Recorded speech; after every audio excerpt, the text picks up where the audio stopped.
আছে? বহুদিনৰ পৰাই আছে মহাৰাজ। এইটো আপোনাৰ ককা দেউতাৰ সেই কালৰে মূৰ্তি আৰু সেই তেতিয়াৰ পৰাই এইখন মূৰ্তি ইয়াত উপস্থাপন কৰাই থোৱা হৈছে মন্ত্ৰী। ককাই দেউতা মৰি গল অথচ তেওঁ সজোৱা মূৰ্তিটো এতিয়াও আছে? হয় মহাৰাজ। চোৱাচোন মূৰ্তিটোৰ গাত কিমান ধুনীয়াকে শিলেৰে চোলা কৰি থোৱা হৈছে। ই নাফাটেও নিচিঙেও। হয় মহাৰাজ, শিলৰ চোলানো ক'ত ফাটিব? মোৰ মনত কথা এটা খেলাইছে মন্ত্ৰী। কি মহাৰাজ?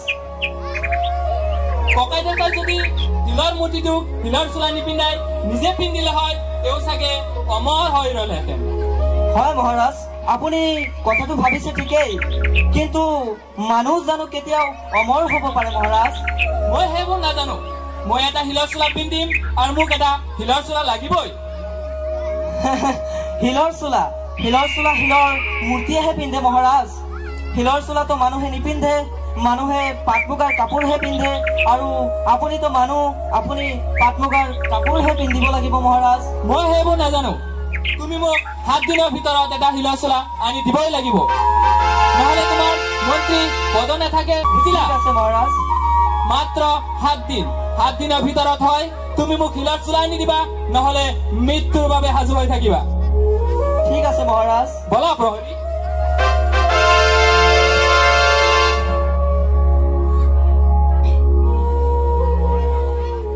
হায় মোৰ কপাল, এই অবুজন ৰজাক মই কেনেদৰে বুজাও যে শিলৰ চোলা প্ৰস্তুত কৰা তেনেই বৰ অসম্ভৱ কাম।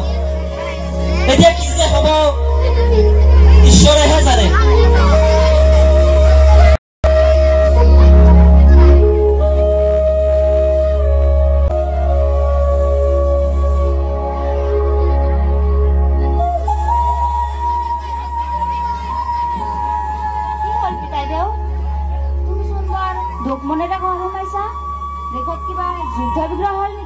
নহয় আই, দেশত যুদ্ধ বিগ্ৰহ একোৱেই হোৱা নাই।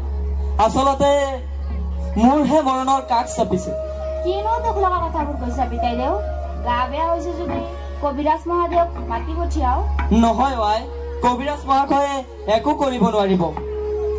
আচলতে 7 দিনৰ ভিতৰত শিলৰ চোলা দিব নোৱাৰিলে। শিলৰ চোলা? হয়, শিলৰ চোলা। কিনো শিলৰ চোলা? মই একো বুজা নাই। আচলতে আজি মহাৰাজৰ মনত খেলালে তেওঁ বোলে শিলৰ চোলা পিন্ধে। শিলৰ চোলা পিন্ধিলে নেকি তেওঁ শিলৰ দৰে অমৰ অজৰ হৈ থাকিব পাৰে। গতিকে তেওঁ শিলৰ চোলা এটা লাগে। আৰু এই শিলৰ চোলা যদি মই 7 দিনৰ ভিতৰত তেওঁক বনাই দিব নোৱাৰো। মহাৰাজক শিলৰ চোলা লাগে নহয়? হয়, শিলৰ চোলা লাগে। পাৰিম পিতাইদেউ। কিন্তু কেনেকৈ? মই কিবা এটা ব্যৱস্থা কৰিব পাৰিম, তুমি চিন্তা নকৰিবা। তুমি এই 6 দিন ঘৰতেই সোমাই জিৰণি লোৱা। ঠিক আছে, তুমি চোৱা কিবা এটা ব্যৱস্থা কৰিব পাৰা নেকি? ঠিক আছে দেউতা।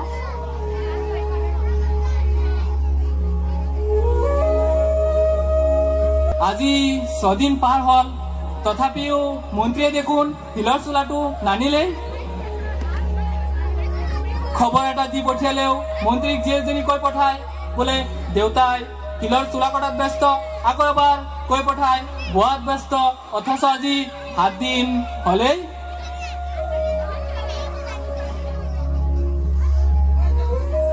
প্ৰণাম মহাৰাজ। মন্ত্ৰীৰ জীয়েক মনুমতী দুৱাৰত ৰৈ আছেহি। হাতত কিবা আনিছেনে? নাই অনা মহাৰাজ। যা পঠিয়াই দে গৈ। ঠিক আছে মহাৰাজ।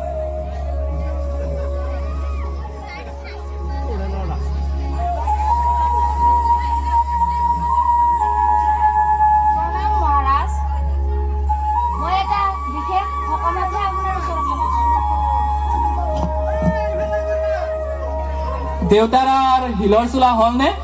এই হক হৈছে আৰু, কিন্তু এটা ডাঙৰ লেঠা হল নহয়। কি লেঠা আকৌ? এটা বস্তু পালে এই শিলৰ চোলা কামটো সম্পূৰ্ণ হব। কি বস্তু লাগে? ৰাজভৱনৰ পৰা লৈ যোৱা গৈ। হয় মহাৰাজ, আপোনাৰ আদেশ পালে মই ৰাজভৱনলৈ গৈ বস্তুটো আনিম। আপোনাৰ ৰাজভৱনলৈতো ঠিকেই কৈছা তুমি।